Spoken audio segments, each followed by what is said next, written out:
Last lesson ended with a preferred bidder selected, not yet a signed deal. This lesson covers what happens in between, the negotiation period, the financing itself, and the moment a PPP actually becomes a binding, funded contract. After a preferred bidder is named, final negotiations settle any remaining contract details within the boundaries already set by the tender. This isn't a reopened negotiation on price or risk allocation, which would undermine the whole competitive process. In parallel, the private partner has to actually secure its financing. Equity from sponsors, debt from lenders. Only once financing is committed and a defined set of conditions are met does the deal reach financial close. Financial close doesn't happen automatically once documents are signed.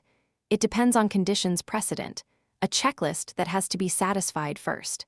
Typically, that includes permits and approvals actually being in hand, land access for construction being confirmed, and lenders having completed their own due diligence on the project. Miss one, and financial close doesn't happen, no matter how ready everyone feels. Here's a distinction worth being precise about. Signing the contract and reaching financial close are not the same moment. A contract can be signed while financing and conditions precedent are still being finalized. Financial close is specifically the point where financing is committed and those conditions are satisfied. Only then does the contract actually take full legal and financial effect. It's worth noting that lenders don't simply trust the government's own appraisal and value for money work. They run independent due diligence, their own technical, legal, and financial review, because their capital is directly at risk if the project underperforms. This is an additional check on deal quality, layered on top of everything covered since Chapter 4.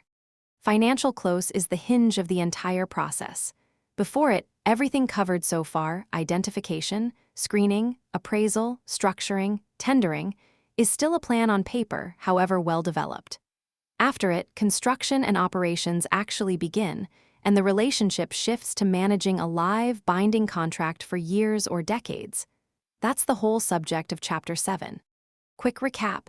Between preferred bidder and financial close come final negotiations, financing, and a checklist of conditions precedent.